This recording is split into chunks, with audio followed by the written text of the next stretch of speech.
Good evening and welcome to Anime-Zing Radio here on Facebook, YouTube, and Twitch. I'm your host, Doug Inkler. Joining me in the co-host seat is our good friend, Miss Angela Rose. Hello, everybody. And Darren, we have not heard from. He may be asleep. His schedule. Let's be honest, Seen he's dead again. Yeah, he died.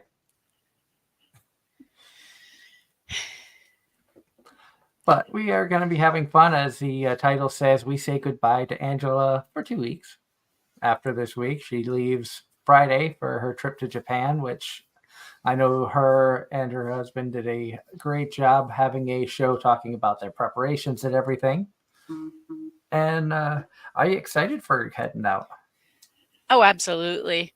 We're in the final countdown stages.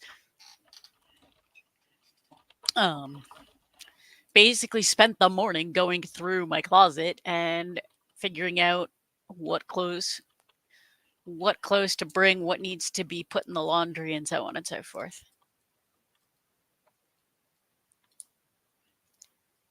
And good evening, Ross and John. Great to see you guys in the chat. And hello to everybody who's listening in on podcast platforms all over the world. We appreciate you taking time to tune in, listen to us ramble about anime and pop culture and all the fun stuff associated with that. I know things have been a little crazy over the last few weeks with me traveling. I'm back home and settled back into scheduling and stuff like that. This week, Darren is MIA. Next week, I don't think we're going to have a show due to the fact that the train that I'm scheduled on goes out Sunday night. However, if everything works out for the 27th, we should have an amazing show. You all will have a blast while I arrive in Tokyo. Actually, the 27th, I think, is when we're seeing Hyde. So you're going to be having a blast too. Yep. On the other side of the world. and technically it'll be the 28th. And then the night of the 3rd, I'll be back. Probably exhausted. As always. Well, after a long trip. You'll need a vacation from your vacation. But then I'll have a ton of stories. Oh, yeah.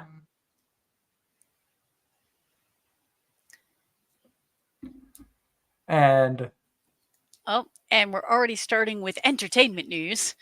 Thanks to Ross, One Piece is going on a 6-month hiatus. We'll be re-editing episodes of the Fishman Island arc later this month. Interesting. Interesting indeed. Because One Piece has been going forever, it feels like. Yep. But it's good to give them a break. They deserve it.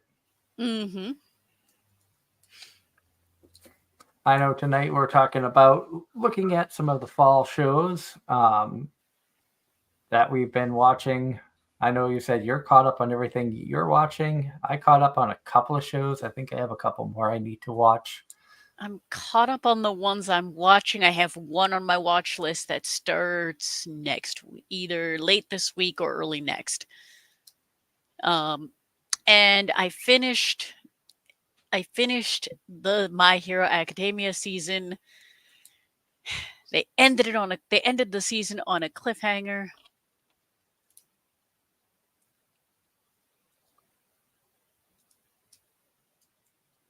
They ended on a cliffhanger, waiting for the final season. Here's to hoping that they don't wait too long. Number one, and number two, here's to hoping it actually has a satisfying ending.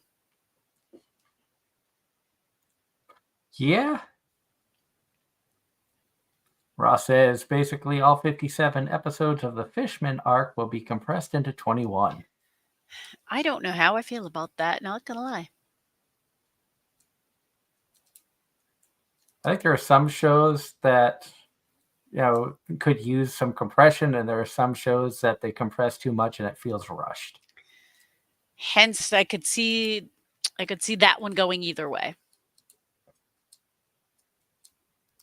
And one show that felt rushed to me was What Are You Doing at the End of the World? Are You Busy? Will You Save Us? Was a fantastic story, but it felt like they should have made it a 24 episode anime instead of rushing a good story down into 12.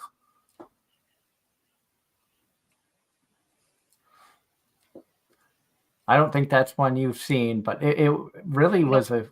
was a good story. You might like it. I probably would have to go back and rewatch it to know for sure, but I think it's one that you might enjoy if the story hooks you enough. It also has probably my favorite version of Scarborough Fair that I've heard. And I've heard many different versions of the song Scarborough Fair. I only remember 2 versions of Scarborough Fair off the top of my head. Simon and Garfunkel and Celtic Girl. Sarah Brightman.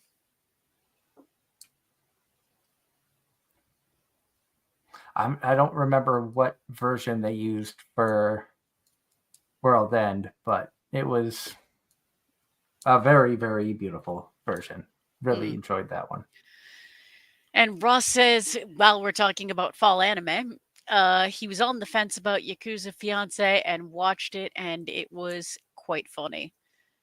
That's not on my list. I've heard that one. Friends of mine said it was something else. I don't know.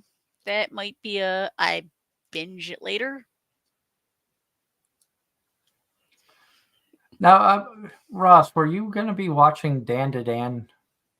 I can't remember if you or somebody else in the chat was talking about that. I know my wife started watching that, and she's not sure what she's watched. See, while I have not watched that specific show, I do have shows like that where I will just at the end of an episode go, what in the heck did I just watch? And some of those are the best. Because Dan to Dan was one about the boy believes in ghosts, the girl believes in UFOs, and they try to prove the existence to the other one. And she said that the first episode was just a very WTF type show. I don't actually have a WTF show this season. She also watched the first episode of My Dear Friend Nakuten and felt dumber after watching it, which I told her was going to happen. I will say today we watched the first episode of Demon Lord 2099. I thought you were going to say Demon Lord Retry. No. Demon Lord 2099. I enjoyed it. I enjoyed it. Good might be pushing it. It's enjoyable, but not a work of art. Well, it's also just the first couple episodes. It's the episode 1. Episode 1 dropped, I think, yesterday. We have decreed right now that Sunday's our anime day. For the time being. But we tend to do that where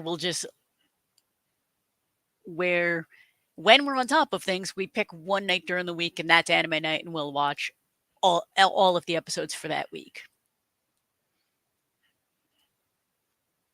And John Knight says, yesterday marked the 5th anniversary of Demon Slayer English dub that aired on Toonami.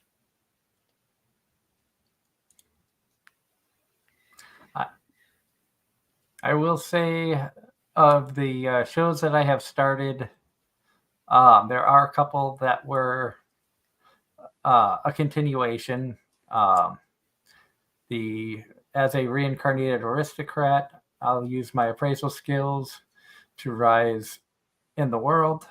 Has been season 1 was really good. The season has continued into the fall.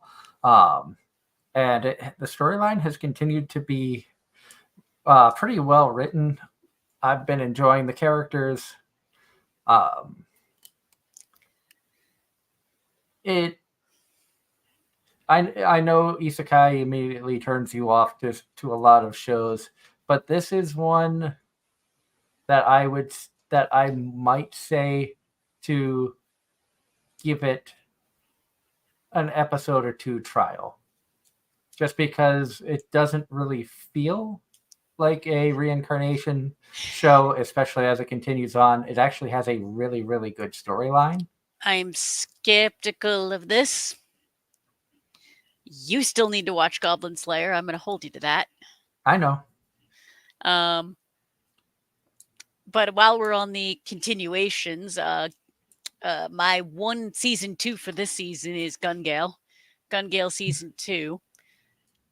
I'm actually really liking it. It's fun. Is it as good as season one thus far? 2 episodes in, I'll say so. It's very much a don't take it seriously because, I mean, it's not meant to be taken seriously, but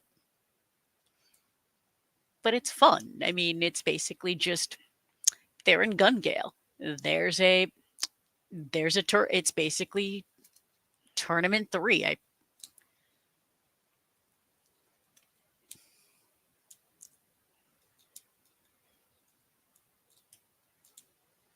So it's fun.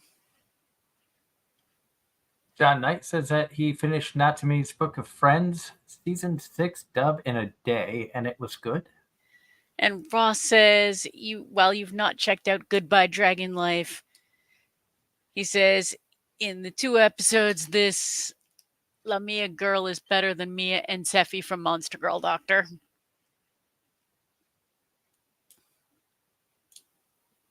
Goodbye Dragon Life. I know you were talking about that last week. I have not watched that. What was one I checked out? That was a. Did you watch episode 2 of the healer that was banished from the party? No, that's one of the ones I need to catch up on. Because I thought that was the one we were both watching.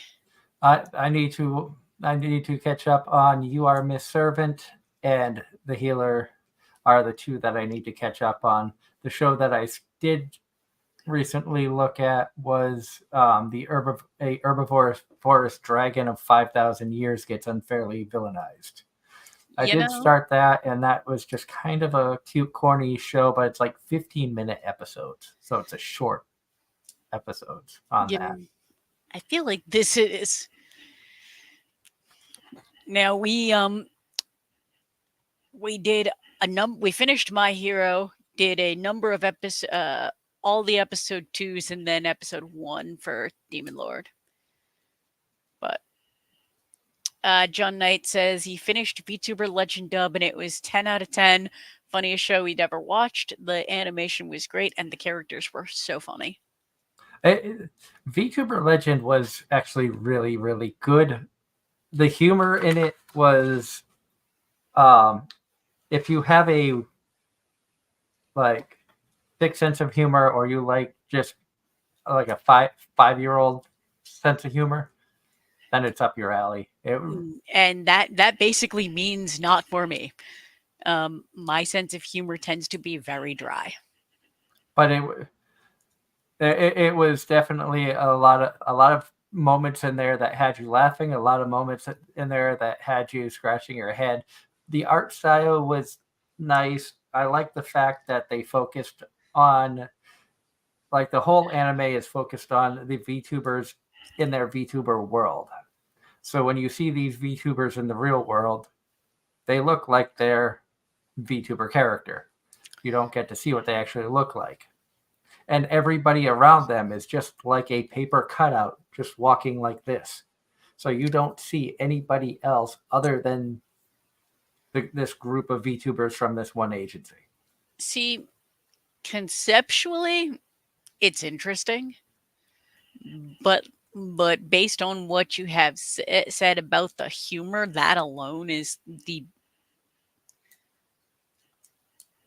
I'm so picky about humor. I For you, Ange, I would say see if Gigic does a video talking about it, and then just see the clips from there to get an idea of what the show looks like. Even though I know it's not really up your alley, you could at least get an idea of like some of the art is well done and stuff And like that I that. can But and I can appreciate that. Like, I'm not yeah, saying like anything negative. oh Just yeah, I'm not saying you need to watch it. I'm just being like, oh, no. if Gigic does a highlight video, check it out. Yeah, no. This is a. I'm very picky about humor, and while art is a make or break for a lot of people, that's I can appreciate the good art, but that's not normally a deciding factor for me. I did watch the third episode of Demon Lord Retry R, the second season in that. Um, Still trying to get used to the art style change, knowing it's a different studio from season one. Sometimes I feel like that can make or break a show. It's nice to know that they're continuing on. Like it's taken a couple episodes, but they're finally getting back to the storyline where season one left off. Mm. I'm just not quite sure what to make of what's happening in the show itself. And Ross actually answered the question I was about to ask. He says he has to be brutally honest. He's having trouble watching 365 Days to the Wedding. That started. I feel like he feels like the subtitles are fast on his eyes and more funny than romance for now. He hopes it gets better. Um, you know, I'm actually enjoying that one. I think as far as the romance goes, it's going to be a slow burn. Um, Yeah, it's just from the synopsis that we had read. To me, it sounded like it was going to be a slow, long, drawn out, flip a table moment type show. um, but in the 2 episodes, you can kind of see them starting to. You can see how they're starting to think and feel towards each other.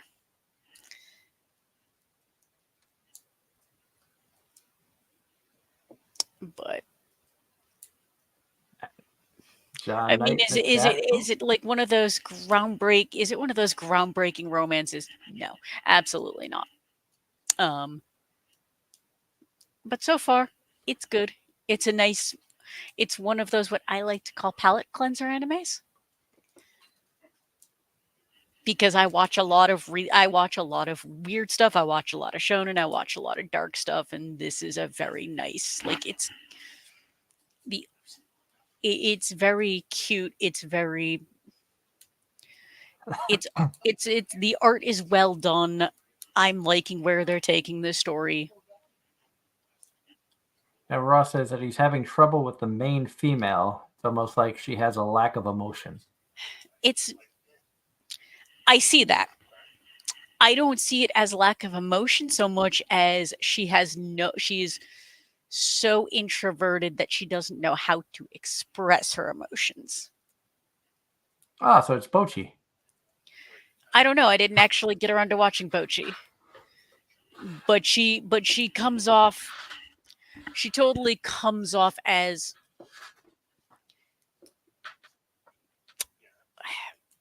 she comes off far more negative than intended because she just does not know how to people.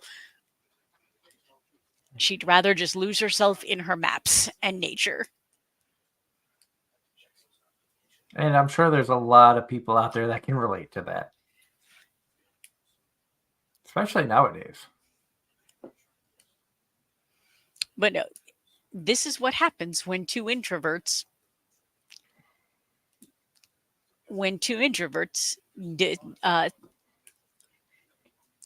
Try to decide to go out into the world. yes.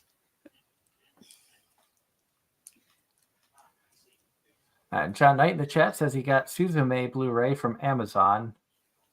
I've probably asked this before, John, but just how many Blu-rays do you have? of the anime variety, because I know you're always getting new shows in, and And it's awesome to see you supporting the industry like that. I feel like with all the mainstream, like all the streaming sites out there, whether it be Crunchyroll, High Dive, Netflix, Disney. Disney, pirating sites, it feels like a lot of people are falling away from the No, I Blu-rays of shows, and it's kind of sad. agreed. And 100% supporting the physical media is awesome. There's reasons I don't, but a large part of that is living space. Yeah, when you're in a smaller apartment, you don't have a room that you can dedicate to hundreds and hundreds of volumes of manga or DVDs or collectibles or things of that nature. No, I have a small collection. I have a small collection of manga and graphic novels.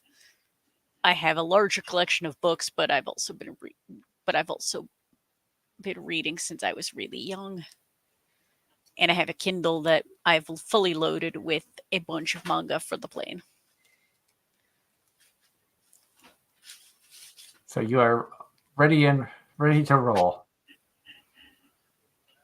Maybe you could load it with Freerun and check it out that way. Spoiler! I actually did. Oh, sweet. Actually, what I've got on there now, I believe, is Freerun, Black Clover, and this one I've been reading, Akane Benashe.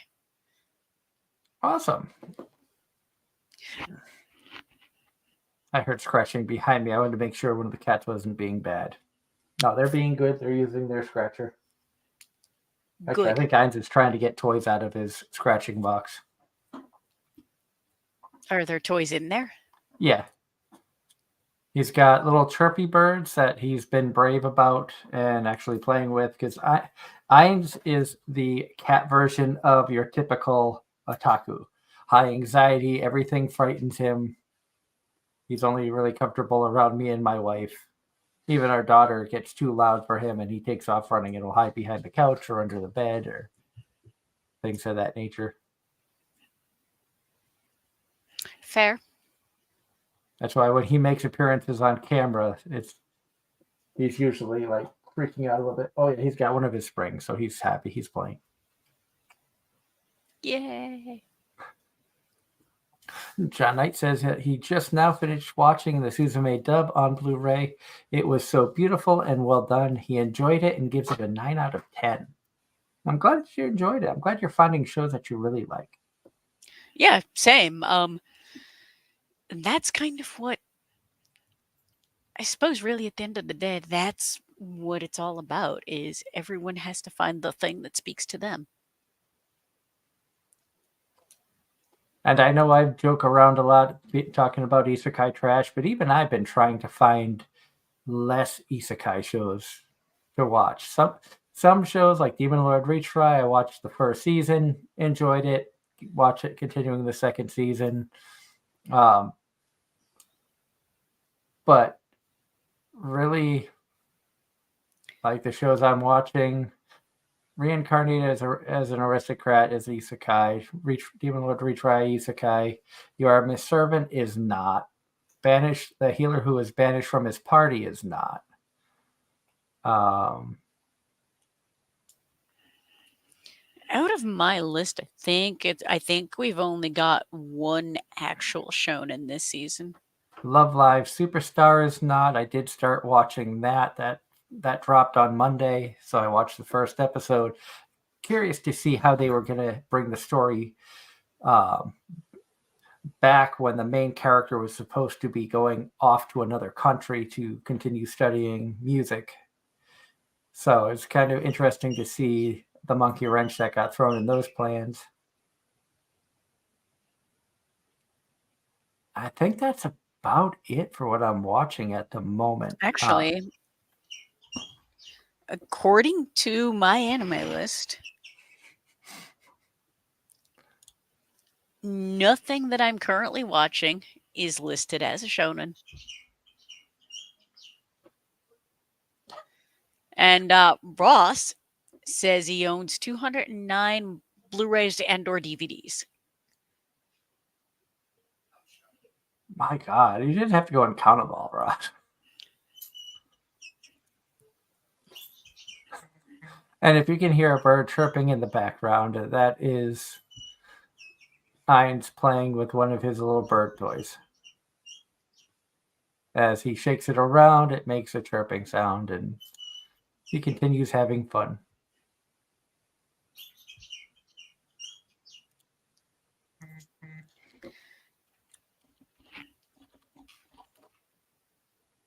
No, yeah, out of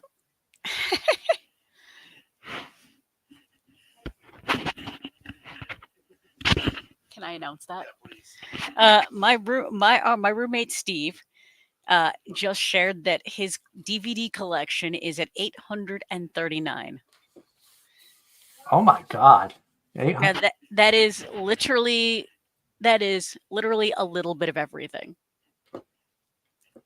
Because he's a movie guy. There's nothing wrong with that. And John Knight says he has 29 anime Blu-rays.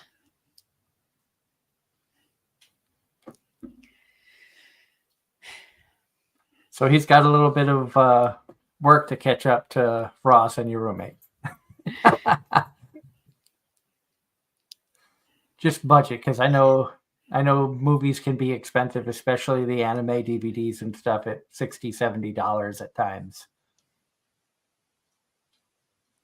Every now and then you can find deals.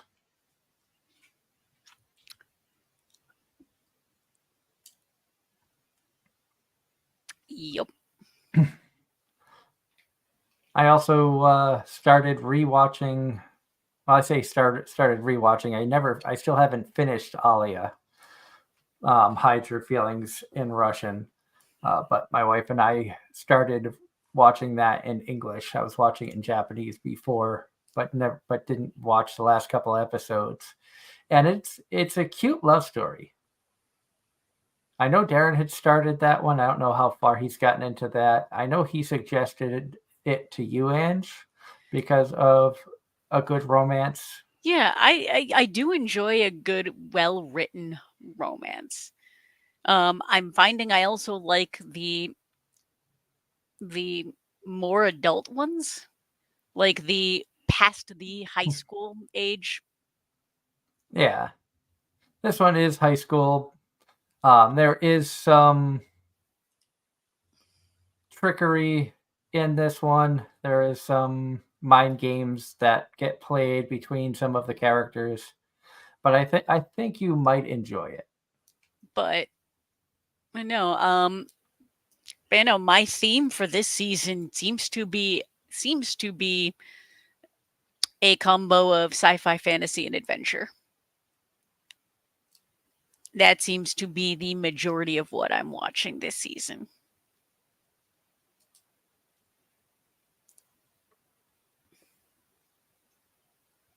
Which is cool. Yeah, I think that also shows, like we've touched on before, as we've gotten older, our tastes in anime have changed, and we still like some of the stuff we liked when we first got into anime, but we've explored a lot of other variations, and kind of our anime streams have winded their way to many different things. Well, I mean, I really enjoy one from last season that I had on my watch list and meant to watch and didn't because, last season was just I skipped altogether pretty much.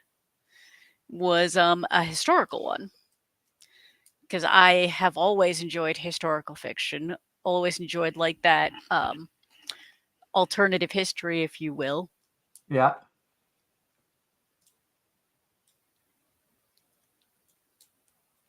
And that's some of my favorite literature, so it makes sense that I would enjoy anime in that format. I also just really like a lot of the good shonen, like the choreography, fight scene art is just gorgeous. I will say that, like, when I first got into anime, or I should say, when I first got back into anime, going through divorce and stuff like that, finding shows like Rosario Vampire, Strike Witches, Girls Bravo, the kind of harem fantasy, supernatural type shows were, what had piqued my interest at the time. I never really even thought about like romance shows like Alia. I probably wouldn't have given a second thought to. I probably wouldn't have even watched Freerin back then if it had come out. If I'm being 100% honest, um, probably would never have watched Snow White with the Red Hair, which was a fantastic romance anime. Uh, Quite a few other ones I probably would never even thought about. You say this, and it makes me realize that to a certain extent, same. Um, when I first got into anime, I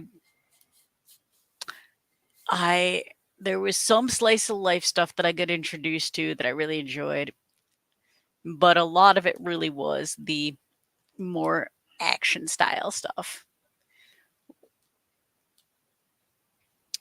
And while romance and things like that, I tend to go in cycles of consuming a lot and then none at all.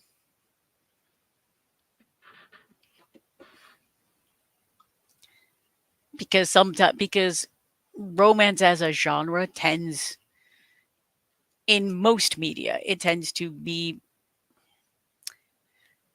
there's like there's so many versions of like the same story.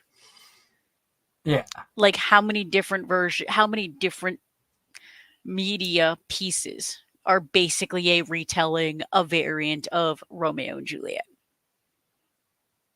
yeah. The answer is too many. And how many, are just carbon copy romance, not even Romeo and Juliet, but you're just basic high school romance, awkward feelings, stupidity stuff. You see hundreds and hundreds of anime. And some get it right, some completely miss, and the majority are probably just kind of overlooked because it's too much like this one that everybody loves. Yeah. And I feel like there are a lot of good shows out there that get overlooked because of one reason or another. I know I hype about, how a realist hero. I feel like that is a show that should have had a ton more hype. But the time that it came out, A, it was another isekai. B, there was another show airing around the same time that had a similar premise that I don't think was as good. I think it was also going up against, uh, you know, Demon Slayer and My Hero, and I think Attack on Titan had stuff going on at that time as well. So it was going up against some really big hitters that had a majority of the anime fans' attentions, and a lot of people just kind of overlooked it. No, and I actually tend to look for the underrated stuff. But that's me. Going back to the chat, Ross says 118 manga. I'm impressed. And then John Knight says today is Aaron Aaron Dismuke and Elizabeth Maxwell's birthdays. Both from Fairy Tail, My Hero Academia, Overlord Season 3, and Fruits Basket 2019. And big happy birthdays to them. Also, happy birthday to our friend Dan Flanders, whose birthday is today. A lot of our loyal listeners remember Dan as Dan from Manic Mart. He has appeared as a guest on our show. He may be joining us on the 27th as a guest co-host. I'm talking with him no about promises. That. He had booked for next week, but like I said, it's looking like the way my schedule has developed that I won't be around for the show next week. So I'm seeing if he can come and join us on the 27th. It's been a bit since we've seen him, but we've seen him at many conventions in the Vermont area, northern New England area. Just an absolutely awesome dude to hang out with. He said he had a good birthday. He was vending a tattoo convention and getting some fresh ink for his birthday. So hopefully everything went well for him this weekend. I hope he had an awesome time. And Ross, now that I'm back from counting, let me get back to fall anime. I like how, in my opinion, the main male character in 365 Days to the Wedding has the normal fear when it comes to cold feet about marriage. You know what? Ross, I will actually agree with that assessment. The main male character just comes off as very genuine. Um, and is actually very relatable.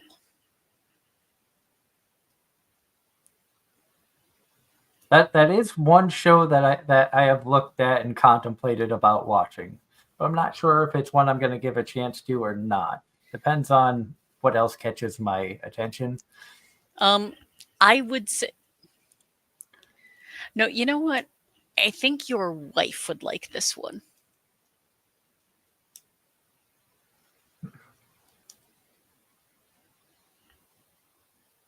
Okay. You might. You might. Like I said, I actually really like where the story's going. Um, this is my romance anime of the season.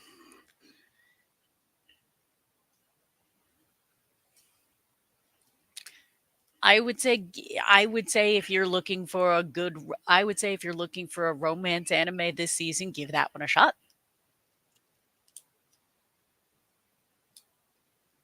All right.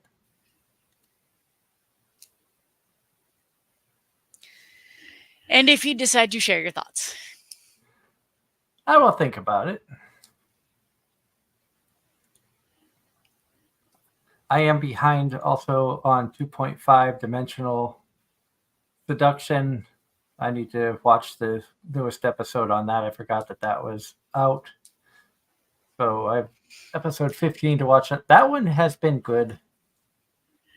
Again, another feels like high school romance developing type anime, more based around cosplay and photography. And I don't know if there's any events going on when you go out to Japan or if you've experienced Japan's cosplay culture or not, but it might be an interesting watch for you from that aspect.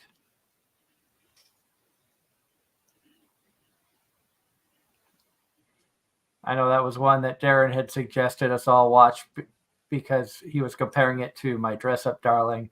It has a different feel than My Dress Up Darling. I will say the description didn't grab me.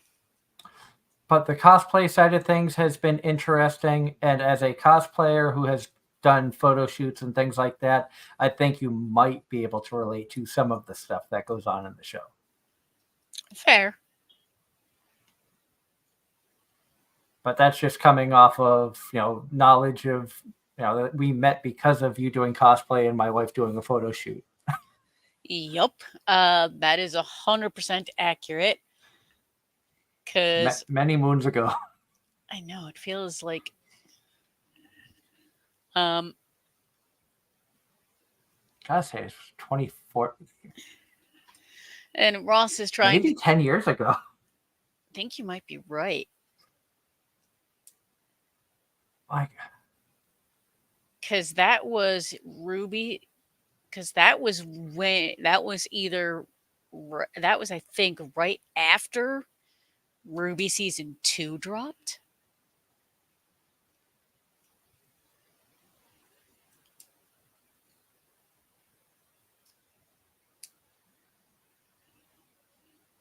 I'm trying to look back through some of my photos. Ross says he checked the anime Do-Over Damsel Conquers the Dragon Emperor, and it's a romance, but it has a huge shock twist that he thinks will pull me into watching.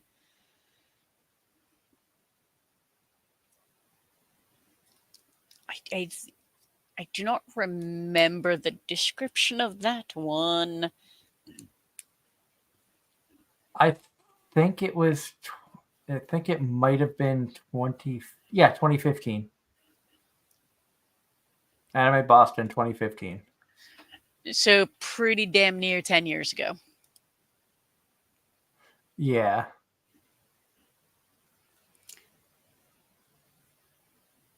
And hey, what all the things.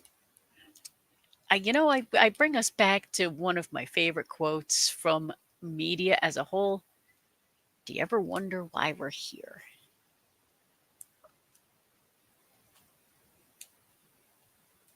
I think I just sent that. Yeah, I sent that. I sent the photo that I found to you via Messenger.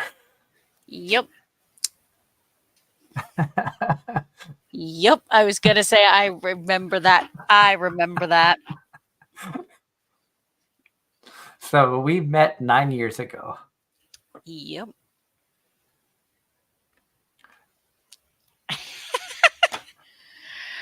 Okay.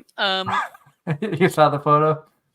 I'm laughing at something else entirely, Oh, but yes, yes. Well, that too. But so, a friend of mine, um, I feel like even those who don't follow baseball knows who Shohei Otani is. yep. Well, my friend's Facebook post, I made a comment that Shohei Otani is the red mage of baseball. And her kids did not get the reference. But you can see, but I feel like you've played enough video games to understand why I laughed at that. Yeah. I did find a new game I kind of got addicted to. And it's a game can find on Steam called TCG Card Shop Simulator, where basically you are the owner of a card shop, and you have to buy packs of collector's cards. Well, knock off Pokemon, I'll say. Yep. And you can open up packs of cards and sell them individually. Every card's got a value, da da da da da. And I've just been kind of addicted because I like simulator games like that, mindless games where sometimes you need to think about, okay, how am I gonna buy enough stock, market properly so that people will buy it. You have card tables where people can play games and things of that nature. There's board games that you're able to buy and things of that and things like that. I've been playing it for about a week now. The only reason I haven't streamed it playing is because I have not been able to get it into a windowed mode to where I could see the chat and play it. Because I don't have a dual monitor setup because my computer is old and stupid. You need a new computer. Which we've been saying for, I don't know, a couple of years. 2 years now. And Ross has gone into details about Do Over Damsel. I'm not going to read the descriptions because spoilers. But he says the only problem with the show is the 9-year age gap between the characters. And Ross, I will say, depending on their ages, that's not a bad thing. I'm not going to say it's a bad thing concerning the fact of the age gap between me and my wife. But, that's one of those, if they're younger than a certain point, then yes, that's a problem. But after a certain... He sent the plot of the series, so Yeah. anybody could read that. Yeah. And it's one, I think we read the plot out on the air and was like, I don't know if this is for any of us. Yeah, I don't remember. I'll be honest, I don't remember this. I don't even remember talking about this one. I'm sure we did. I'm sure we did, and I'm sure I had something to say then, But you don't know. but I don't remember. And this one, as of right now, it's a we'll see.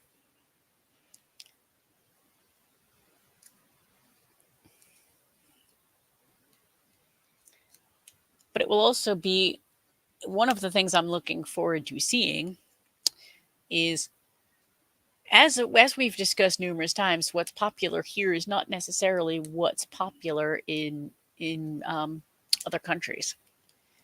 So it'll be really interesting to see what shows are being hyped over there. Yeah, I know. Last year you were talking about the different shows that were being highlighted in the other country you had visited, France and England, or We did London and Paris in October of 2022, and then we did Greece last summer. But yeah, it's anime is so mainstream. Anime is so mainstream now.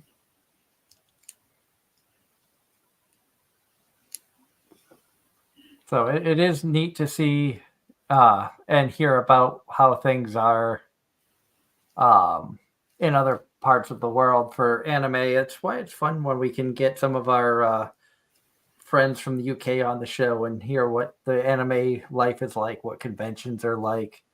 Um, I think it was it the Kaho panel, or was it maybe a Baby Beard press conference when they were talking about the difference between conventions in Japan as opposed to conventions in the US, and the levels of cosplay and things of that nature, where in Japan everybody basically wants everything to look 100% perfect, where in the US it's more of you dress up because you want to show your love for said characters. I don't remember who it was, at what panel it was that we Oh, I don't talked remember. about that. I do not remember, but I do remember this conversation.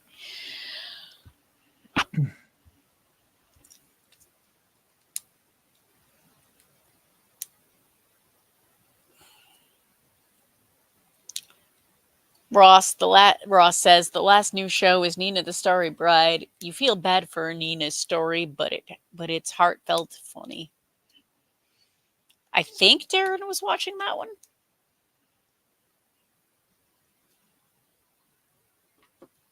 I'm not sure. Or That he wasn't, and I think he might have or mentioned it.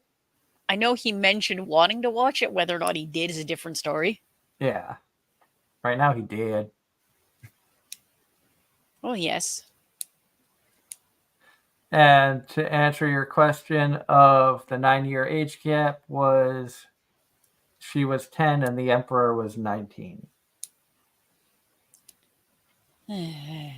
Which that comes down to cultural differences. In some countries that's perfectly acceptable, where I know in our culture in the US It's very much not. it's very much not.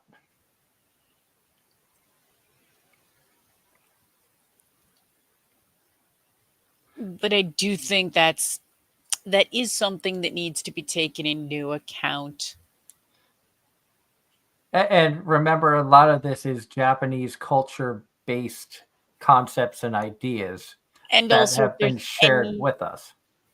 if there's any kind of historical element to it as well, that makes it even more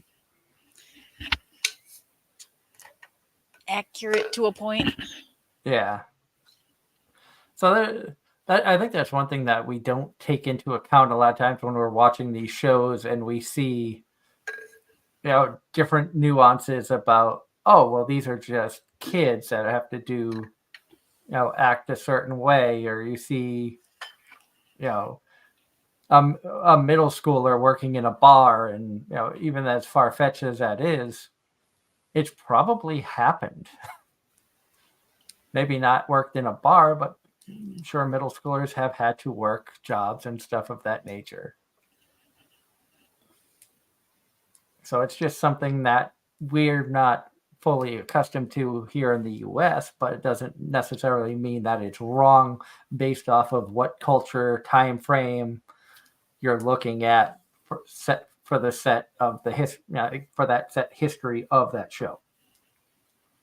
No, and I mean even in the novel version, I stress that because HBO took a lot of poetic licenses. Game of Thrones in the books, Daenerys Targaryen was 12 when she was basically sold into marriage. Now they aged up a lot of the characters quite a bit between the books and the TV show for some of those for certain reasons, that being one of them. Yeah.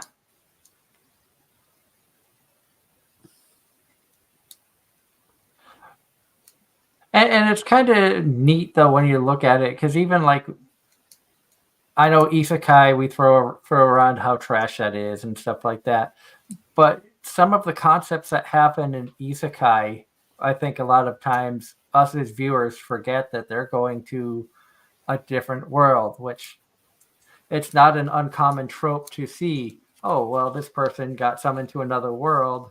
They have all these girls fawning over them, but it's perfectly acceptable in the culture of that world to take on multiple romantic partners.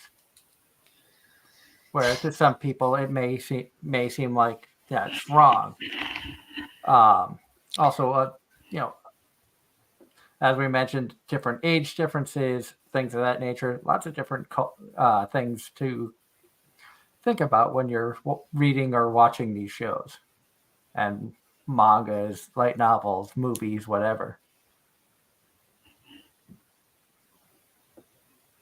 Yep. But knowing that you are getting ready to head to Japan, and I know I missed your big Japan show, what are some of the highlights that you are looking forward to? Um, we're actually we're actually spending time in Kyoto and Osaka this trip, which we didn't last time. So I'm really looking forward to that. We're also doing an overnight at a ryokan in Hakone instead of just doing the hot spring. Are you going to be anywhere near the hot spring with monkeys? I don't know. I don't remember where that is, to be honest. Neither do I. I do remember watching Connor and Chris do that, though. Yeah. Um, Are you going to be doing any bike riding? Any like 2 weeks of bike riding like Connor? no, we are not doing a cyclathon. No, we are not doing a journey across Japan, if you will.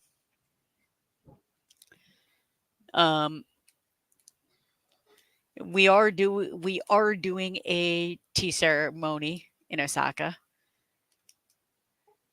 That's cool. Some shopping because it's me. Do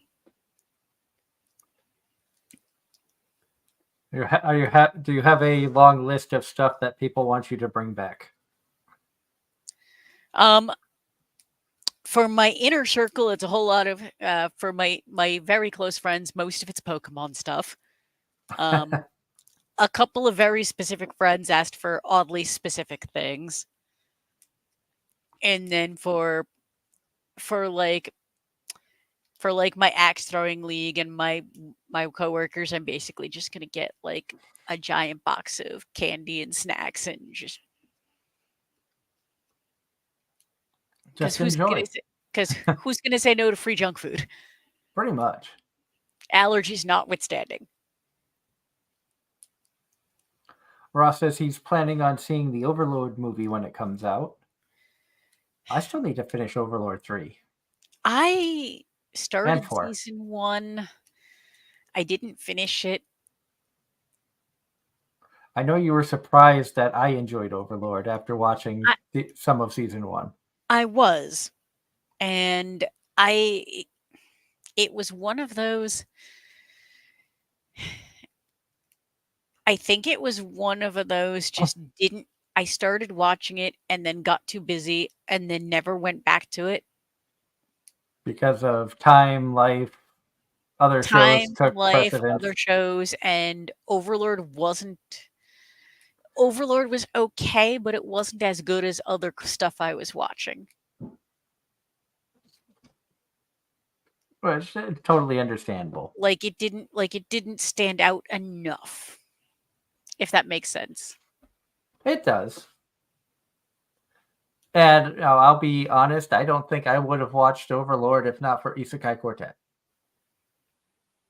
Because at the time that I watched Isekai Quartet, I had only started ReZero. I had not seen any of the other animes. As surprising as it sounds, I had not seen any of the other animes in Isekai Quartet other than ReZero at the time that Isekai Quartet came out.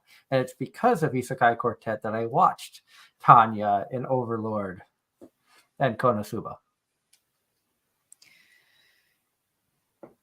Which then after watching all of those and going back and rewatching Isekai Quartet, I understood the jokes so much better. Tanya, I think I tried and watched like an episode or two and didn't like it. I watched season 1 of Tanya. I did not watch the movie, and I think there was a second season that was going to be coming. Konosuba, I've seen clips, and it's one of those not for me. It's just that stupid humor that does not fall into your wheelhouse. I get why it's popular. I get why it's popular. I'm sure it's great. Not for me.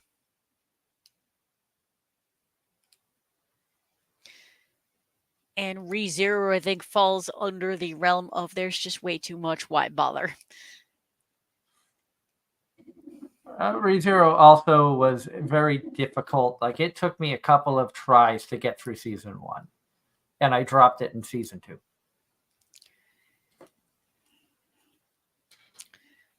John Knight says 3 more dub episodes left from My Hero Academia season 7. John, you're in for a treat. The sub, we just finished the final episode of the sub. It ends on a cliffhanger. I'm not gonna spoil. Deku dies. Stop that! Don't listen to him. And Doug everybody also parties. Doug also stopped watching My Hero after what, season 3? Somewhere in season 4. I think the last episode I watched was when Deku and some girl were falling out a window in season 4.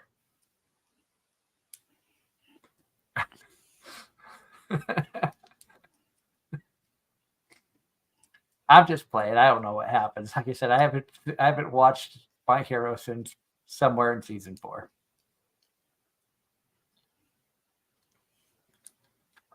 I will give the creators of My Hero a lot of credit. Being able to come up with the concept of all the different quirks that everybody has in that world.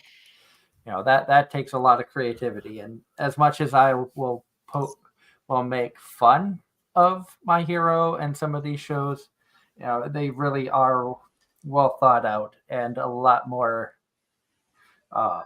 character development and skill sets and things when you really deep dive into them. It just doesn't fit my interest.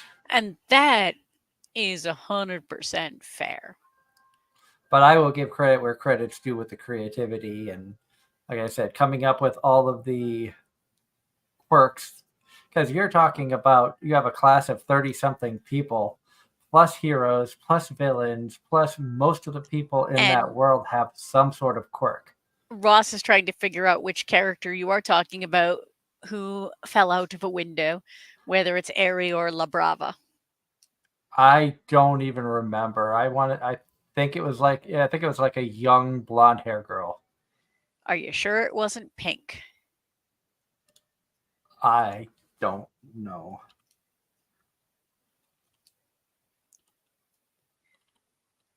Because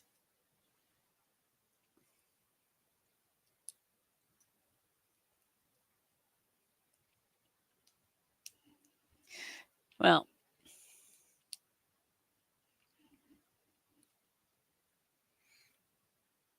I don't know.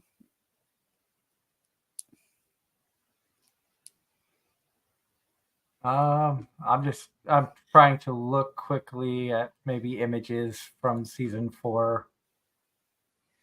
Was that Uh was that the school festival arc? oh, I think she had white hair. Young girl, white hair. Eri. Airy. Okay. So that might have been the festival arc.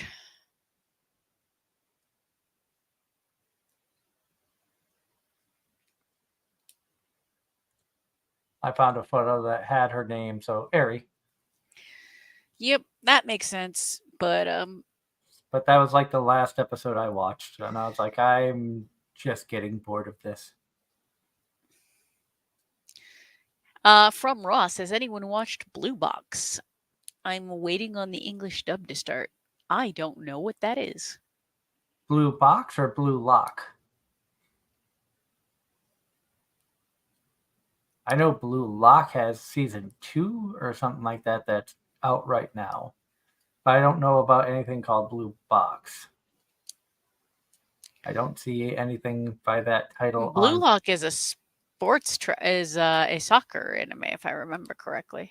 Yeah, but I don't see Blue Box on, at least not on the Crunchyroll site. Blue Box sports romance anime.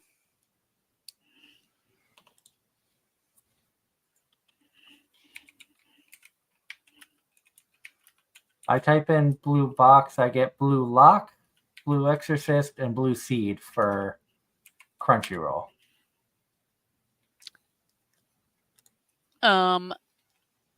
Blue Box is a oh, it's a badminton. Oh, Or it's on Netflix. it's on Netflix.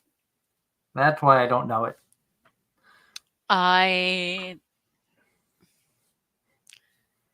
Now I'm going to actually look. Go away.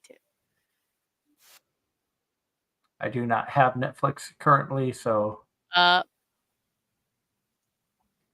basically,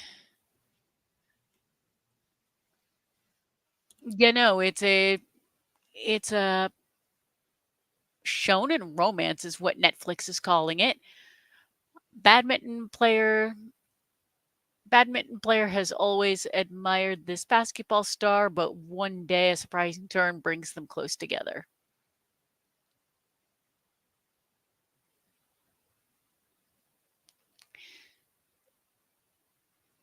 And it just started because episode 3 is available on October 17th.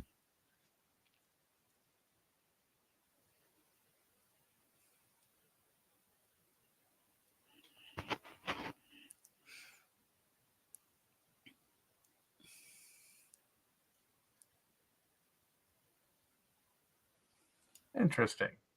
I don't know that would be something that I would watch or not. Probably not.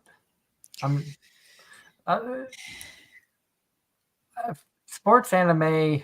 I'm very finicky about if I watch them or not because I've watched a few different ones. Um, Obviously, Keijo I enjoyed, but it's a made-up sport. You had the one about Formula 4 racing, which was really, really good. But MF Ghost didn't pay attention to, not into the drifting scene. So Initial D, stuff like that. See, Seeing, I tried watching one about Kabaddi, watched one episode, didn't have much interest. Watched a baseball one, got probably 5 or 6 episodes in and lost interest in that. So it's got to be able to hook me in. for me, it was Yuri on Ice. Absolutely loved. That was good. Gymnastic Samurai was another one. was another one I enjoyed. Sport Climb Girl. We watched. There was a sumo one that I watched one episode of and then forgot about and then never went back to it. Not intentionally, just forgot the name of it. And then when I went to go look at and then just got way too busy. Now I know that there was a ping pong, the anime, that a lot of people talked very highly of. I never watched it, but I've heard that a lot of people have said that it was a very good anime with the animation style was really good in that. I know that there's basketball and soccer. Hanabado was a bad anime, says Ross. It was boring. That was the badminton one. There was a volleyball one that I had watched that was okay.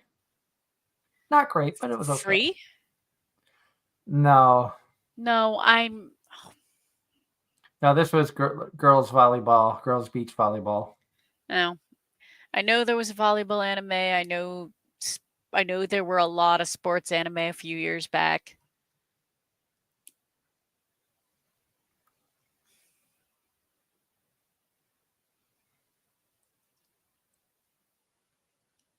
What one show that, getting back to shows coming out this season, one show that kind of has piqued my interest a little bit, and I may check it out at some point, Tying the Knot with an Amagi sister.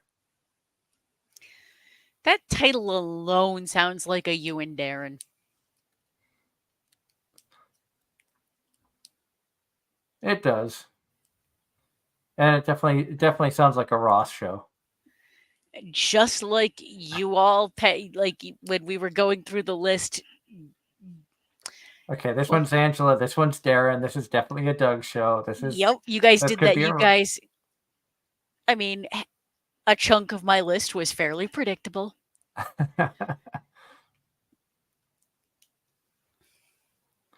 Harakana Receive. That's the one that I was talking about. Ross is correct.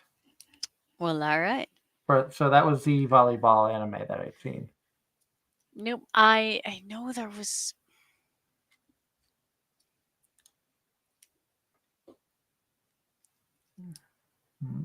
There was a volleyball one that my friends cosplayed from, and I don't remember. You have the Prince of Tennis season 2 that's coming out right now. I know Darren said that there was going to be. I think Darren said there was going to be a bowling anime coming. I thought that was next season, but no.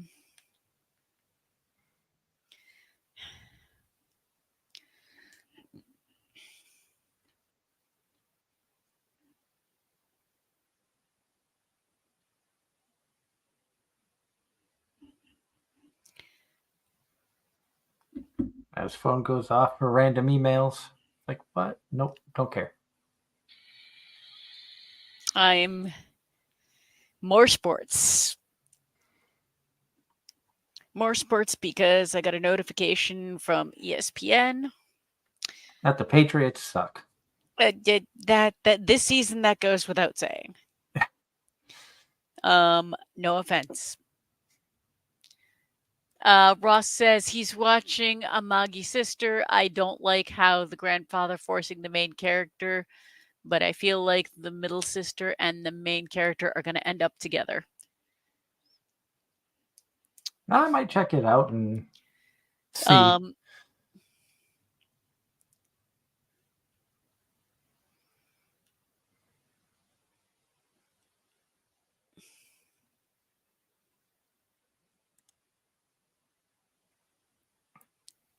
But like we said, that's a Ross kind of show.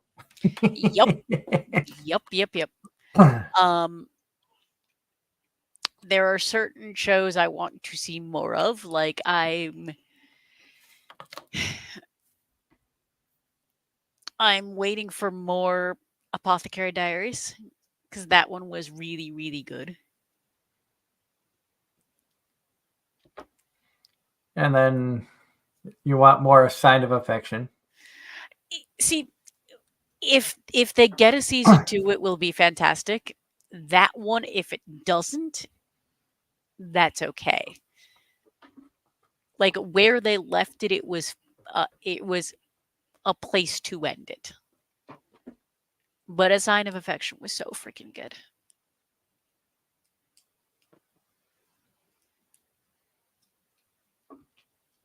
And I know we're in the month of October now, and Halloween is only a few weeks away, and Angela will not be here for our Halloween themed show on the 27th, as long as we're able to have one. So, what are some of the fun stuff you enjoy about Halloween?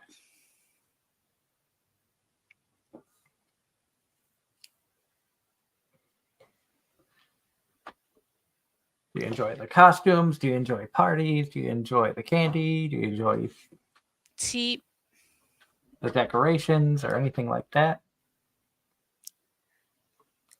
I think for me it's it's watching other people.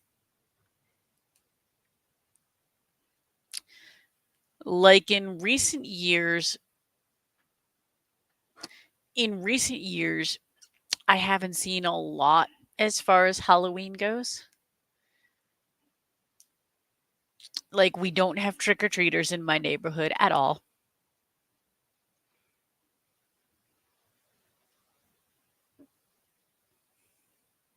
It Halloween last year was weird out here because the town that we live in did trick or treating on the 26th of October, not actually on Halloween itself.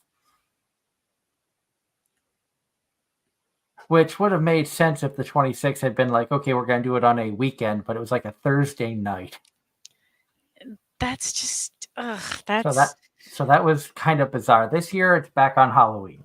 like if they'd done it on like a Friday or Saturday night, I or could like understand that. that would have made sense.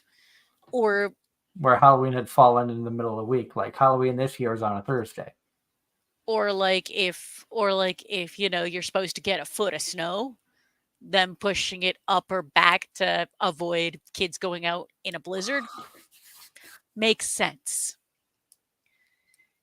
Granted, my mom has stories of going trick-or-treating in Buffalo, New York in snowstorms, but I think I've done that in Massachusetts. And Ross is actually calling you out, saying his kind of show would actually be more towards the pure romance. Harem is okay, for example. A Sign of Affection is his kind of show.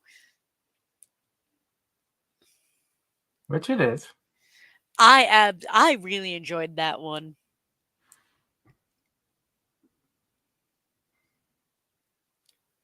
That was such a well done show.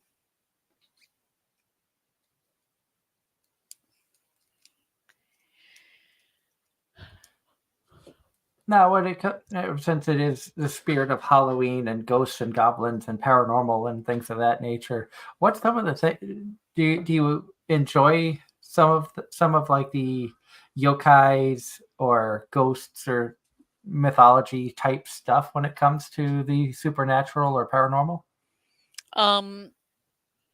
Absolutely. Ross says Halloween is boring. We rarely got trick or treaters growing up. We didn't even get any for 14 years since I moved after graduation. Don't get any at all.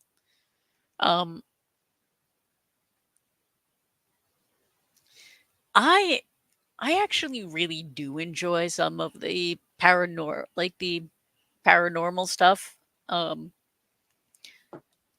Right now, one of the things we are currently watching in the house is Agatha All Along. I don't know that. It's it's the it's the new Marvel show that's on Disney Plus, but it's also very did you watch WandaVision? No. Agatha's a witch. Okay. So she's basically doing witchy things, and allegedly the last episode is dropping right around Halloween. Ah, okay. but there's references made. There's been references. While it is definitely based on Marvel stuff, there's also references made to the Salem witch trials and other witchy things like that. Okay. I enjoyed going around years ago. My wife and I had actually gone to Salem, Mass, and kind of walked around to some of the historic areas where the supposed where they believe they found the location of where the tree was that they were hanging witches from. And so like, we did a walking tour. This was way back when, before we had EV. And I really enjoy Salem. I'd love to go back. I recommend it, not in October. Exactly. I would I want to did go back Salem. in the summer. I did Salem on Halloween once, and only once. Never again. I'm glad I did it. I did it in like my middle 20s. Never again. Ross is saying, I'm not saying the holiday is boring, just trick or treating is uneventful. I, however, have been burning out or growing out of horror since COVID. Just nothing is scary to him anymore. I, when it comes to horror as a genre, I'm picky. Like, I absolutely love certain subgenres of horror.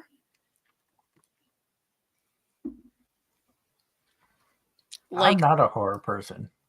like one of Like, for example, one of my one an anime that I would call one of my favorites, definitely would make my top 10 list, was definitely listed as a magical girl horror. Madoka Um, Magica? no, Wonder Egg Priority. Um, I really like the psychological horror. I like a good what I refer to as a mindfuck uh, Yeah. shows. I enjoyed the psychological stuff. The the Slash it. slasher horror Slasher. the slasher horror tends to be not for me. And even in, like in the spirit of Halloween, you see a lot of places put on haunted houses. There, we've talked in the past about how my wife and I want to go visit Penhurst Asylum, which isn't far from us here in Pennsylvania. They are actually doing Halloween themed haunted house at Penhurst, Do which it. I will not go for that. I will go to Penhurst when all this Halloween stuff is done. Because if I'm going to a place that has history and a lot of history of paranormal activity, I want to experience the paranormal activity for what it is. I don't want people to be dressed up, for jump scares, things of that nature.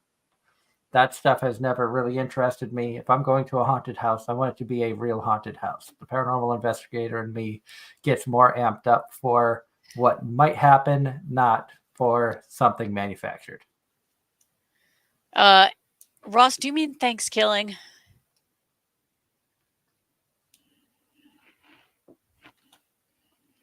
Uh, Ross says, so you're not going to watch Thanksgiving on Netflix. I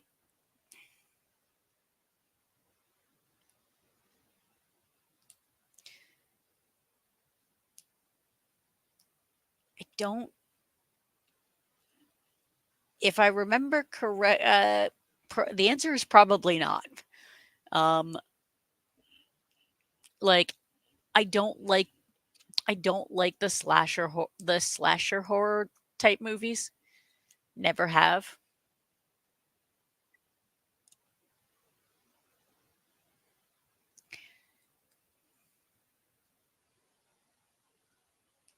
But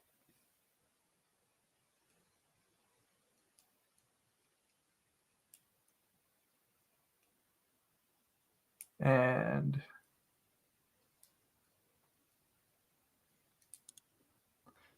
looking through, seeing if any other good news has come out of the anime world. I think I saw something oh, I in my did. email.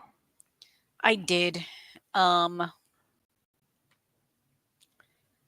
For those of you who enjoy the Anime News Network, they do have a interview that they got with the band Creepy Nuts shortly after Yep. their performance at Anime NYC, their first US performance, I believe, which we have talked quite a bit about their music, talking about how it really is good. Yep. Oh, they did the open. They also did the opening for Dan Da Dan. Oh, did they do the opening for Dan Da Dan? Yes, I think they did the opening for Mashal they season did. 2 as well. Yes.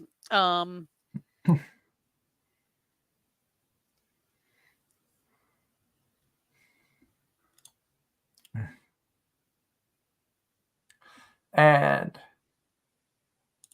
one show that I did watch when I was out in North Carolina was Makini, Too Many Losing Heroines, which that was an interesting one.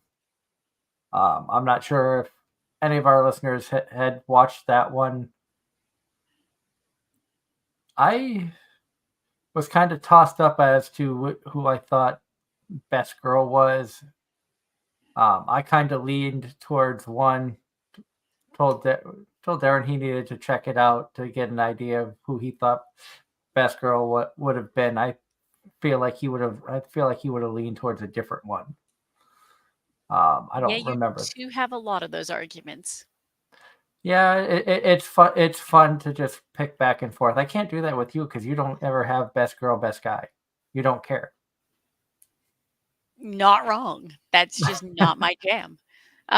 Is if anybody is watching Shangri-La season 2, that started today. I have not watched Shangri-La. I'm not sure what the show is about. I think I kind of steered clear. Shangri-La Frontier. Another actually, since you brought up Creepy Nuts, an interesting culture, an interesting difference. If you watch American TV these days, like the themes, the era of a really catchy, like popular theme song is long gone. They don't do like theme songs anymore in American media. Yeah, because I can remember like growing up. Like I still remember like the Happy Days theme song. I still remember Cheers. I mean, the most recent one, the most recent, as far as like like mainstream popular songs, one of the most recent ones I remember would be was the one from Friends. Yeah, I like that song too. Um, you don't see a lot of that anymore. Whereas with anime, the songs sometimes sell a show and vice versa. Yeah, I really feel like even though Call of the Night wasn't Angela's jam as a anime, it really put Creepy Nuts on the board in my opinion because they did the soundtrack for that. Every song was amazing. Uh, and John says to Ross, waiting for the dub of Shangri-La Frontier season 2 to come out. Um, And Ross well, responded back with just wanting to spread the news. Gilligan's Island was a good theme song back in the day. Yeah. Three's Company, I think, had a. Okay, I'm dating myself But with that one. but we've proven. But my point has been proven, and there could be mediocre anime with such banging intros and outro songs. Like I have an entire playlist on Spotify that is nothing but anime intros and outros. Your boy Kong Ming, the music from that was fantastic. Talking about anime intros and outros. Like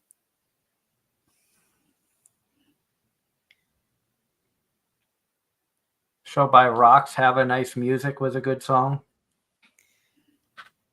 But that's just another thing to. At some point, we got to have Gavin back on to do another musical performance. I don't think you were with the show the last time he did that. On air, no.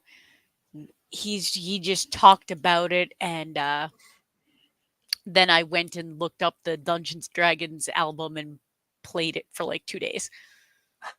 Because it was all instrumental, so it made a really good background soundtrack to work. Yep. And you could see how it could be a really good background to a Dungeons and Dragons campaign. Exactly. And with the theme songs, Ross in the chat says "Bewitched" and "I Dream of Jeannie." I mean, you got the Brady Bunch. I Love Lucy. I was gonna say Lucy.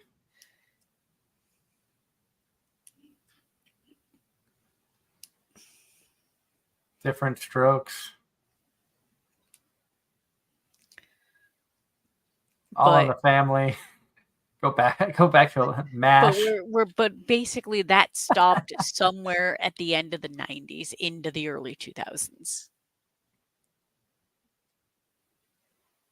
And anything on like HBO or streaming or other streaming services, it's all instrumental stuff. Yeah.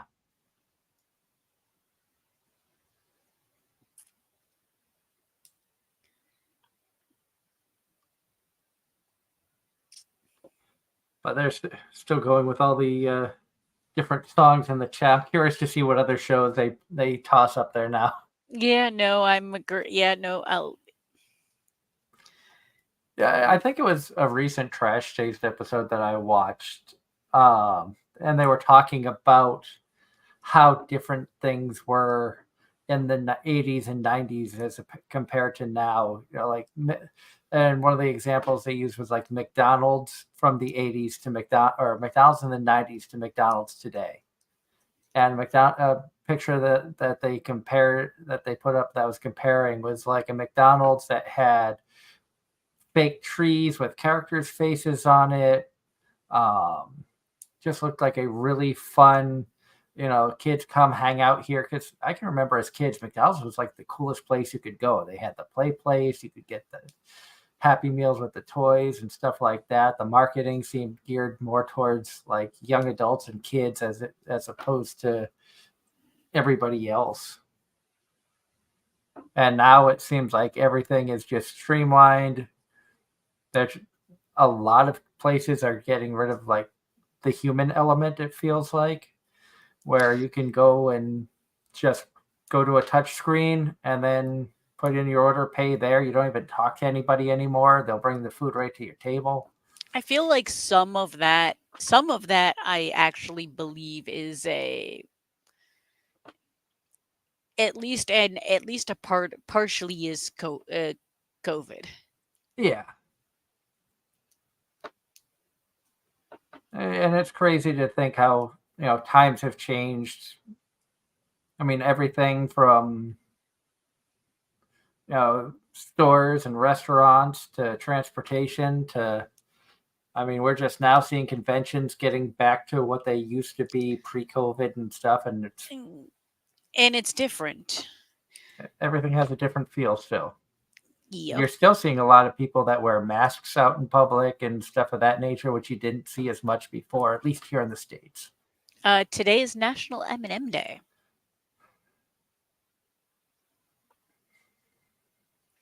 And ain't 50 cents.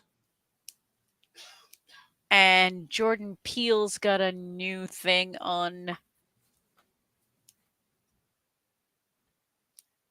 TV or YouTube called Scare Tactics. I've heard of Scare Tactics. I don't remember what it is, but it's produced by Jordan Peele. So I think it's a show where people are going through and there's a lot of jump scares and things of that nature. Oh, serious news. starting tomorrow, you can buy in an auction props and costumes from 30 years of Power Rangers by Hasbro. Interesting. I wonder if Devira knows that. That might be something worth letting Devera know about. Yeah. So Devira, if you're listening in, I don't know who tunes in and who doesn't. I know a lot of people tune in after the fact, but there is a auction for Power Rangers. I know he was a big Power Rangers fan. Yep. I still remember seeing the grand prize. If anybody ever got the $1 million win in his Who Wants to Be a Millionaire game, was a Power Rangers DVD that was signed by the entire cast. And I think he said that he spent quite a number of years getting all the autographs. Sounds accurate. I know that I did something similar with Fairy Tale. I had a Fairy Tale DVD that I think I went to a multitude of conventions over a 3 or 4 year time frame, gathered up about 13 different autographs from voice actors who are part of the Fairy Tale series. And then you donated it back to the charity auction. Yep. I won it at Anime-Zing's charity auction and donated it to Anime Boston's, and it went for over $400. So I was excited about that. That was the year that the most expensive thing at that Anime Boston charity auction was an Anime Boston program guide that was signed by the New England Patriots who had showed up to Anime Boston. And that went for over $800. Was Tom Brady part of that? No, it was just the defensive line. Cool. So it was a bunch of linemen, but it was really neat to hear stories because I talked to some of the staffers who had been walking around with them, giving them the VIP tour, and they said it was really funny to see these, professional athletes freaking out meeting the voice actors who are freaking out meeting New England Patriots players. So it's funny how us as a society, we tend to put people up on these pedestals, whether it be actors or athletes or whomever, and you kind of forget that these are just normal people like we are. So when you're going and you get to meet some of these voice actors, it's like, oh my God, I get to meet Todd Haberkorn, who voiced all of these amazing characters. I love his work, and da da da da. And you look at him and he's way up here, but you talk to him and he's just a normal guy like the rest, like everybody else. And to see some of these voice actors who we've had the honor of getting to know and talk to over the last 10 years, and see them get excited about meeting us for the first time in person is very humbling. It's like, why are you excited about meeting me? I just, have a fun little talk show. You guys are the ones that do the amazing work that entertains us. But it's easy to forget that they're just normal people too. And I know that doing a show like this has been we've been very, very lucky, especially me, for the experiences that I've had, and to be able to grow into the knowledge and have the appreciation of the work that these people do, and to get to know them. And it's helped me to view the entertainment district a lot, the entertainment industry a lot differently than I used to. And I have a lot of appreciation, a lot of respect for the work that these people do, where I think a lot of times, especially me growing up as a kid watching cartoons and things like that, I never once thought about who voiced Bugs Bunny or the Ninja Turtles or Animaniacs or Warner Brothers, Disney. Those thoughts never crossed my head growing up in the 80s, 90s, early 2000s. So it's kind of neat to look at it in a different frame of mind, especially as we've gotten older, And I know, Angela, you've had fun getting to know some of the voice actors and stuff because it's not something I don't think you ever really paid attention to or thought about, especially where you watch more of the subs as opposed to the dubs. Absolutely. Absolutely. I mean, all of us have such different perspectives on basically how we got here. And I think just being able to talk about those different viewpoints and sharing that, we all learn from each other. And yeah, I mean, just being able to have genuinely real conversations with some of these voice actors and talk about just sometimes life just is shit. And then you had you geeked out over tabletop with Danny Chambers and Yep. And Ross is actually sharing a similar story. What you just said is exactly what he told Michelle Ruff at Comic-Con, and that's why she wanted to hug me, because I said celebrities and voice actors are just humans. Exactly. And I think, we circle back to this one quite a bit, but I suppose another really good example of that is uh, Sean Chiplock, where I didn't filter myself, and he gave us some very real human anecdotes oh yeah. about life, the industry, and it was very eye opening. Oh, definitely. There's a lot of stuff, and I know that there are voice actors, and I've seen voice actors out there who offer classes about you see about voice actors who offer classes to help with people who want to become voice actors, but there are voice actors who offer classes of how to deal with the industry of voice acting because there's a lot of stuff that you don't learn when you're trying to figure out how to become a voice actor. There's a lot of real life experiences that people don't think of. I mean, the How do how you set up a demo effectively, tech? or like the just business end of things. Yeah. And I think that's really cool that there are some, talented voice actors out there who are offering, time to, for obviously for a fee. It's not all free. It's not free, but to help up and coming voice actors understand the industry better and how not to possibly get screwed over by a bad contract or, whatever the case may be. And and it's really neat to see how the industry has grown. I mean, even as recently as Alia, we were looking up some of the English voice actors from that, and there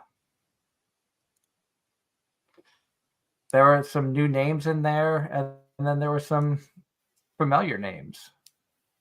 Alia is voiced by Sarah Natacheni, who Sarah Natacheni was the voice of Ash Ketchum. I just put two and two together. Oh my god. Alia is voiced by Ash Ketchum in an English dub. Aaron Dismuke voices Masachika Kuze, the main male character. Um, and then you have Rochelle May is a name that I'm not familiar with. Jill Harris is in this. There was I know Michaela Krantz is in this, I believe. I had heard. I've got to find a better list than what I just found.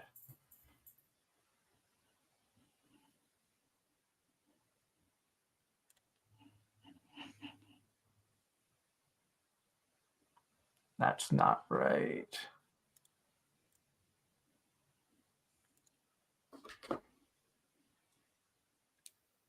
Yeah, Michaela Krantz is in this. Sarah Wiedenheft, Rebecca Dene, Joshua Waters. So there was a lot of new names. So it's kind of neat to see some familiar names. Aaron Campbell is in here. So people who we've met, people who we've talked to and interviewed, as well as a lot of new names. And it's kind of neat to see how the industry has been growing because there's so many new people that are coming up. Names that we're not familiar with, but they're amazingly talented people. Ross in the chat says, "Who besides him is excited for My Happy Marriage season 2 in January?" Abso-freaking-lutely. Never heard of it. I am not even going to grace that with a response. Sorry, ma'am.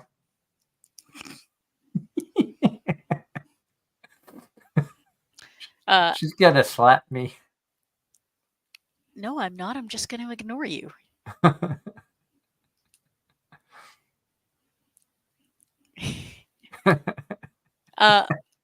My Happy Marriage was a really good romance, and Ross is taking all the credit for getting us to watch that. I'll let him have that.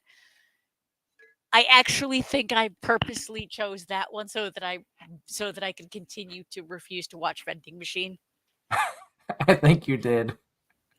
And I admit that I was doing that to be spiteful.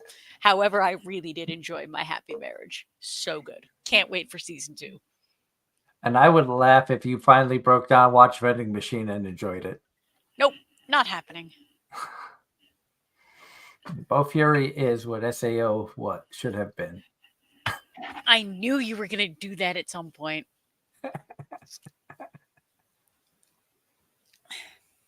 I mean, how can I not when I have a maple figure sitting here that's waiting to see you? Yes, I know. That's either going to go right up here next to Anya, or is going to sit on the other speaker because Asuka's sitting on one speaker.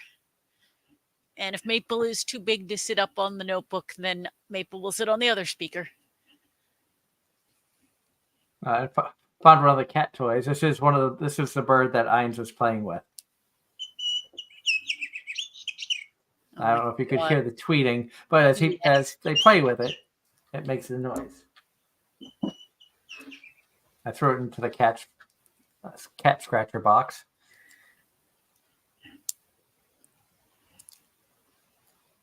And John Knight says that he still needs to watch the dub of My Happy Marriage. And it's one that I've been told that I would probably like, but I haven't taken the time to watch. Sit down with your wife and watch it. I'm sure she would rewatch it with you. It's one I probably would enjoy, but I'm also the type of person that, okay, I'll find a random show to watch or I'll go back and rewatch a show I've already seen.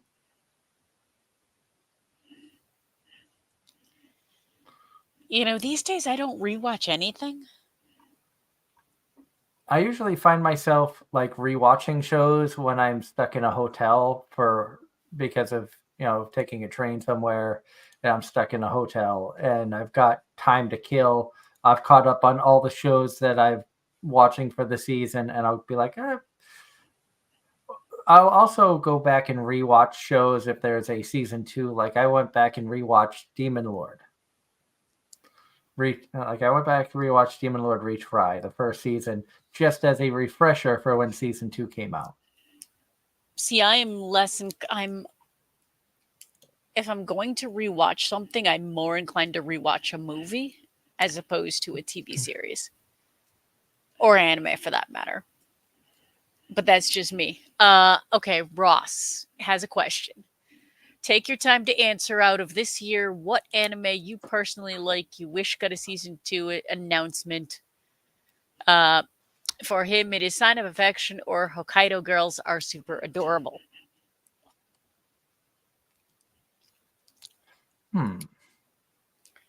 For all, you know what? I will actually, off the cuff, agree with Sign of Affection. 100%. But I am scrolling back through to look to see of the shows that I have watched what I have wanted to see a season 2 of.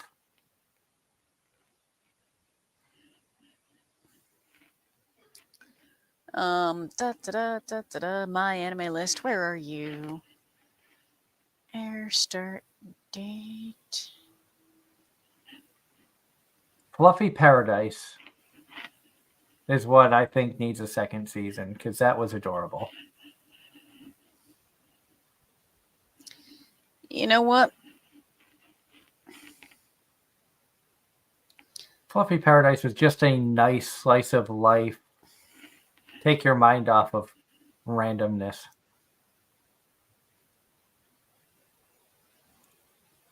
Let's look at the spring. That was back in winter. Let's see what spring had. Konosuba was in season 3. You know what? I'm actually, if we're talking just 2024, that was season 2. Honestly, Sign of Affection would be 1. Sign of Affection would be 1, and Kaiju 8 would be another. What about Bartender? Bartender was good, but Bartender, I feel like, was done. I feel like that told a complete story. I've seen shows where they tell a complete story and then still put out another one. Like Bartender is one where if it did get a season 2, I'd watch it. But I don't feel like it needs a season 2. What about the many sides of voice actor radio?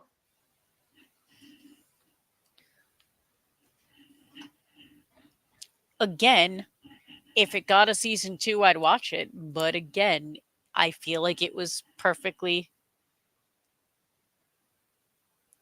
I feel like it was perfectly fine as is. John, I absolutely loved Bartender Glass of God.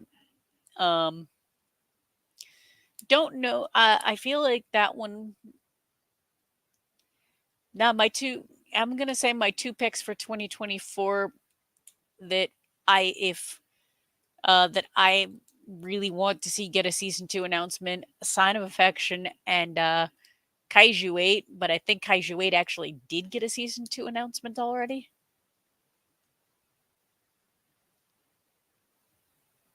Yeah, I'm gonna say Fluffy Paradise definitely would be one for me, and I would say Alia, but I haven't finished it, so I don't know if it ends, like if the story ends, or if it leaves you hanging and wanting more.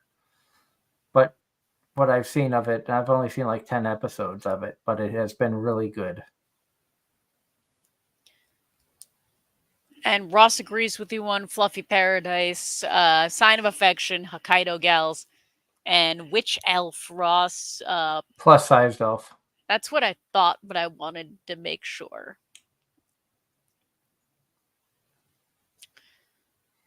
No, and apparently Alia is getting a season 2. It's been announced. Okay. One thing from not 2024 that I would love to see more of is I'd love to see more with Cyberpunk Edge Runners.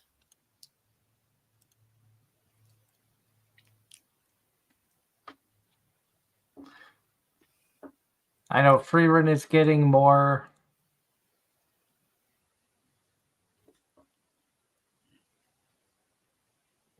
Hundred Girlfriends is getting more. Another season. Whenever that happens, I don't know. I'm still waiting for season 2 of Killing Slimes. I'd love to see more Apothecary Diaries.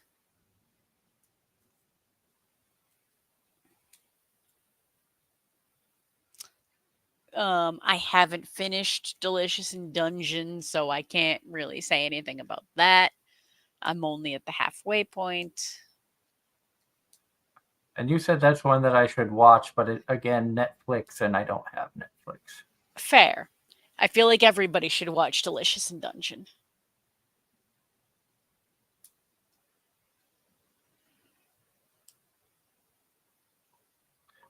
Vending Machine is getting a season 2.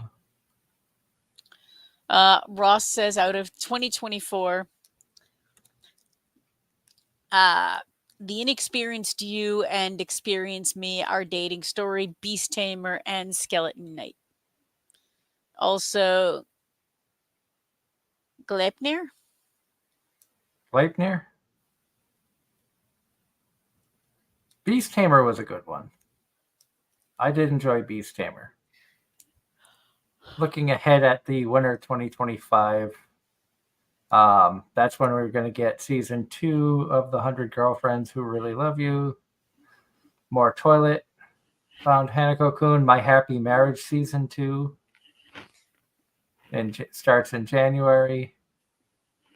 Like I said, can't wait for that.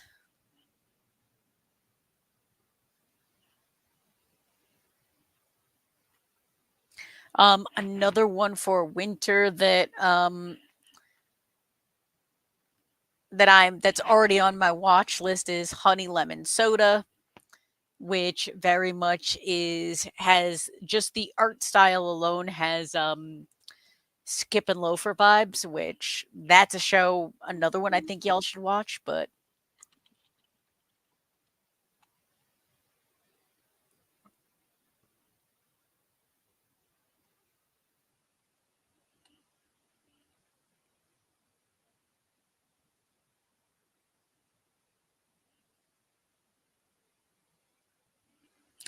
you know.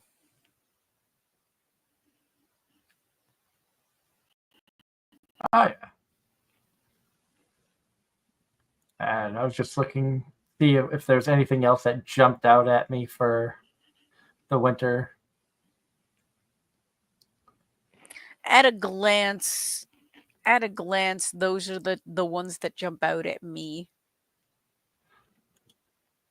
Knowing the kind of trash that I am, I will probably check out this I May Be a Guild Receptionist by Solo Any Boss to Clock Out on Time.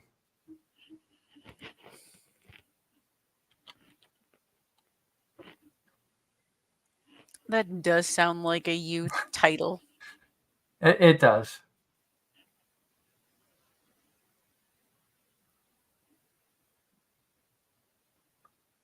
Nothing else really just off of a quick Solo look jumps Leveling. out at me. Did you watch Solo Leveling? I did not. I thought somebody in this group did. Maybe Darren? Anyway, Solo Leveling Season 2 starts in January.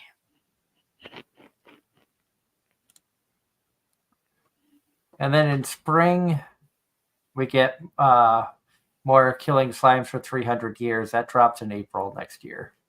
So maybe around my birthday, I'll be able to start watching that.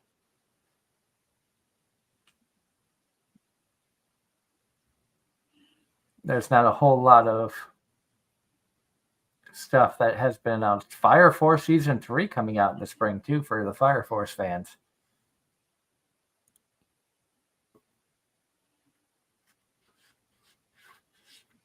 Yeah, no, I got nothing. John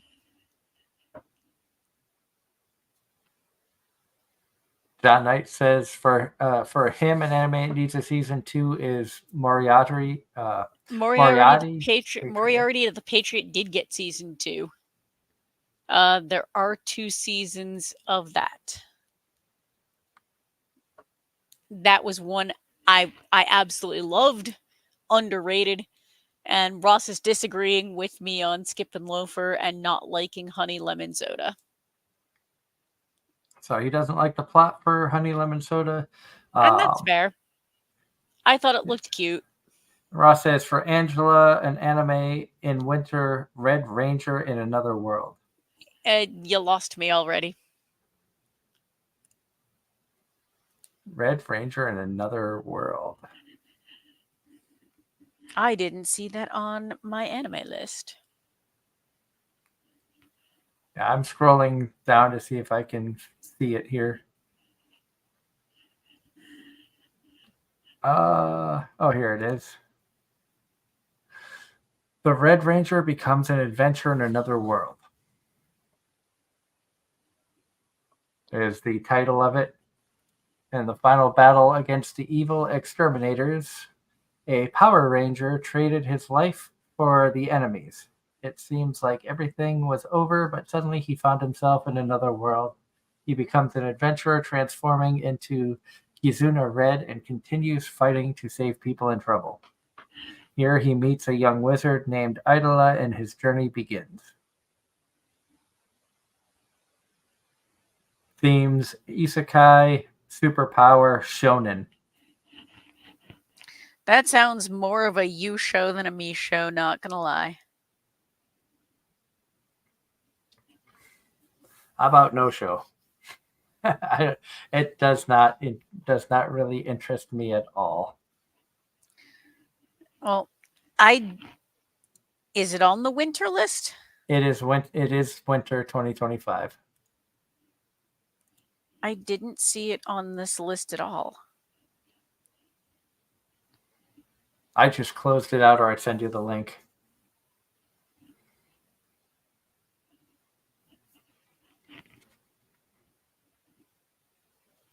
But we are almost out of time. I want to thank everybody for tuning in tonight. As always, we want to throw a shout out to our sponsors, Home Circle Media, for the latest and greatest in anime gear. Everything from pens, pencils, stationery, and officially licensed art books. Be sure to check out homecirclemedia.com or look for them at an upcoming convention near you. We're also brought to you by Triple S Lawn Care. If you're in the Raleigh-Durham, North Carolina area and you're looking for quality lawn care at a great price, reach out to Darren. He'll be happy to hook you up with great work, great price. I know he works hard because I personally have been there and seen the work he does. It's really good. So definitely check them out. Again, thank you to all of you awesome viewers for tuning in tonight. Ross and John, great having you in the chat as always. Love all the conversation and all the questions, comments, all the information that you give us. John says, good luck on your trip to Japan, Angela. Thank you.